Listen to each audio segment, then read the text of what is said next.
everyone. Today's presentation will be about mapping and how you can create different types of maps to use in your Scot reflection. So there are a couple different types of maps which I will elaborate upon in this video. The first are student maps, and then the second are professor maps. The first student map I did was for a composition class. And as you can see here, I just mapped out where all the students were and marked that in my diagram by showing a smiley face per student. And then I also marked where I was as the Scot in the classroom. And then I also included a key, the map key, on a different page in my reflection document. So you can see that the double arrow represents students who are speaking during student instruction. And then the circle represents students who were unsure of their topics before having discussion time. And then the blue dot is a student sharing in class, and the red line is when a student asks a question. So this key just makes it a little bit easier for the professor to understand my thought process and see exactly what happened in her classroom during the time that I observed. And you can see in this map that all of the students participated in class, which was very unique. Usually that doesn't happen, especially in an observation. So the second student map that I made was in more of a lecture style classroom. And I would say in this case, there were more distractions for the students because it was a lecture class.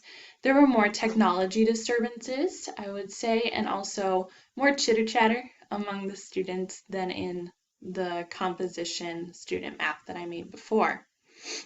So the front of the classroom is up at the top here by student map, and then the back of the classroom is down here, and then I marked again where I was in the classroom just so that the professor knows.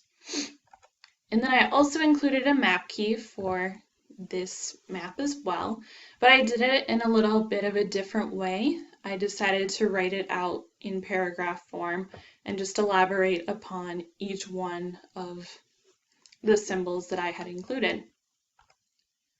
And then I also elaborated more on the map key.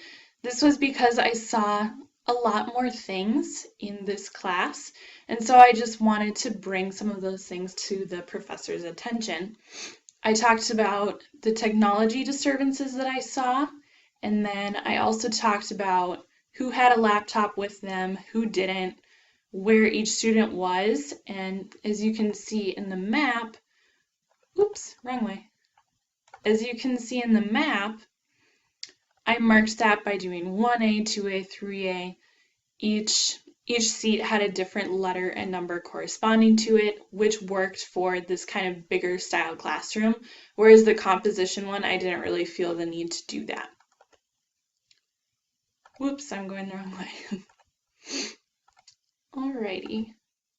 So next I'm going to talk about professor maps. And for the professor maps, what I was marking was their movement, because I wanted to show the professor where they're going in their classroom, who they're communicating with, and just bring that to their attention. So in the composition class, this is what the movement map looked like. And then for the second professor map, this one was a little bit easier to make on the computer just because the professor wasn't moving around as much in this lecture kind of classroom setting. And so I just used arrows on Word, and I showed where the professor was making communication with students, which was only a couple of times, and then he also really only moved between his computer station where he was set up and then the whiteboard to write down things a couple of times. So it was a little bit simpler making that map, but on the other one for the composition classroom, that one I just used a marker on Word and just showed the professor how she was moving around. Thank you for listening to this presentation. I hope that you learned a little bit more about making classroom maps and utilizing them in your Scot reflections. Thank you.